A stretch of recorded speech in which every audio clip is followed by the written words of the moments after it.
Salam jumpa kembali para pecinta kimia sekalian. Berikut ini adalah bahan ajar kimia kelas 11 MIPA semester 1. Materinya adalah kesetimbangan kimia. Adapun topik bahasan kita hari ini adalah tetapan kesetimbangan.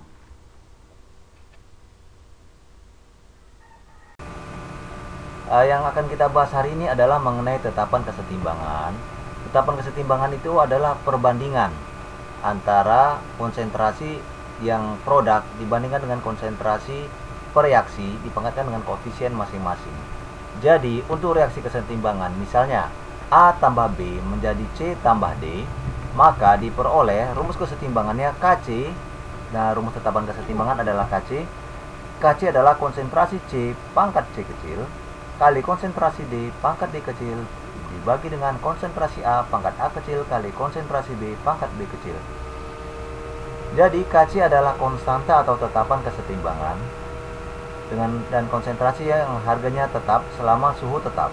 Jadi konsentrasi A, B, C, dan D adalah konsentrasi zat, itu disimpulkan dengan A dengan tanda kurung siku ini. Lalu A, B, C, dan D adalah satuannya molaritas atau mol per liter.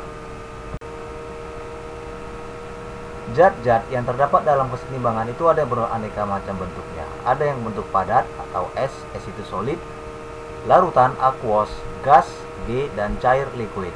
Tapi yang dimasukkan ke dalam tetapan kesetimbangan konsentrasi hanya zat-zat yang berbentuk gas dan larutan. Hal ini disebabkan konsentrasi zat padat adalah tetap dan nilainya telah terhitung dalam harga Kc itu. Contoh, misalnya C tambah CO2 menjadi 2CO. Perhatikan di sini C berbentuk solid S. Jadi yang dihitung Kc-nya adalah konsentrasi CO pangkat 2 per konsentrasi CO2 pangkat 1. Ya, contoh kedua, lihat Zn ditambah CO2 plus menjadi Zn2 plus ditambah Cu. Perhatikan di sini wujud Zn adalah solid S dan Cu di sebelah kanan wujudnya adalah solid juga. Jadi yang dihitung hanya yang aqueous saja, yaitu Zn2 yaitu Kc sama dengan konsentrasi Zn2 plus dibagi dengan konsentrasi CO2 plus. Lihat contoh yang ketiga, CH3COO minus ditambah dengan H2O liquid. Perhatikan ya, H2O di sini liquid. Maka akan menjadi CH3COOH ditambah dengan OH minus. Perhatikan OH minus dan CH3CO ini adalah aqueous. Maka nilai Kc-nya dihitung adalah konsentrasi CH3COOH dikali konsentrasi OH minus per konsentrasi CH3COO minusnya. Nah, contoh keempat, perhatikan di sini 2Hi terurai menjadi H2 tambah I2. Perhatikan di sini semuanya fasenya adalah gas. Ini Hi2, Hi-nya gas, H2 gas, I2 gas. Dengan demikian, nilai Kc dapat dihitung menjadi konsentrasi H2 kali konsentrasi I2 per konsentrasi Hi pangkat 2. Ingat, 2 ini merupakan koefisiennya. Oke, kita lanjutkan. Sekarang bagaimanakah menentukan harga tetapan kesetimbangan konsentrasi atau Kc? Contoh, dalam ruang 1 liter, 1 mol zat AB direaksikan dengan 1 mol zat CD menurut persamaan AB ditambah CD menjadi AD ditambah BC. Setelah kesetimbangan, ternyata tersisa 0,25 mol senyawa CD. Pertanyaannya adalah tentukan tetapan kesetimbangan untuk reaksi ini. Baik, kita lanjutkan. Yang pertama, kita tulis dulu persamaan reaksinya. AB tambah CD menjadi AD tambah BC. Yang kedua, kita buat mula-mula. Mula-mula kita masukkan AB 1 mol, CD 1 mol, AD-nya belum ada, BC juga belum ada. Nah, lalu bereaksi. Perhatikan di sini, setelah setimbang itu diperoleh 0,25 mol, ya kan? Berarti yang bereaksi adalah 0,75 mol. Oke. Nah, dengan demikian dalam kesetimbangan diperoleh AB 0,25, CD 0,25, AD-nya 0,75, BC-nya 0,75. Oke. Jadi konsentrasi AB sama dengan 0,25 per 1 liter sama dengan 1/4 molar. Konsentrasi CD 0,25 per 1 liter sama dengan 1/4 molar. Konsentrasi AD sama dengan 0,75 per 1 liter sama dengan 3/4 molar. Konsentrasi BC sama dengan 0,75 per 1 liter sama dengan 3/4 molar.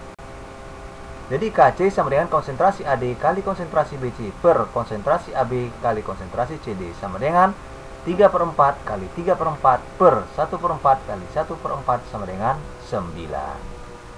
Oke para siswa, selanjutnya kita akan masuk materi namanya derajat disosiasi ya. Apa itu derajat disosiasi? Disosiasi adalah penguraian suatu zat menjadi beberapa zat lain yang lebih sederhana. Itu arti disosiasi. Derajat disosiasi adalah perbandingan antara jumlah mol yang terurai dengan jumlah mol mula-mula. Jadi alfa sama dengan mol zat yang terurai per mol zat mula-mula, atau mol zat yang terurai sama dengan alfa dikali mol zat mula-mula, di mana alfa adalah simbol dari derajat disosiasi. Derajat disosiasi terletak antara 0 dan 1. Jika alfa sama dengan 0 berarti tidak terjadi peruraian. Jika alfa sama dengan 1 berarti terjadi penguraian sempurna. Jika alfa terletak antara 0 dan 1 berarti disosiasi pada reaksi setimbang atau disosiasi sebagai. Contoh, dalam reaksi disosiasi N2O4 berdasarkan persamaan reaksi N2O4 menjadi 2NO2. Banyaknya mol N2O4 dan NO2 pada keadaan setimbang adalah sama. Pada keadaan ini, berapakah harga derajat disosiasinya? Baik, jawab. Untuk menjawabnya, misalkan dalam keadaan setimbang itu besarnya adalah 2 mol. Berarti N2O4 2 mol, NO2-nya juga 2 mol. Nah, pada produk ini zat sisa sama dengan mol zat yang bereaksi, yaitu sama-sama 2 mol.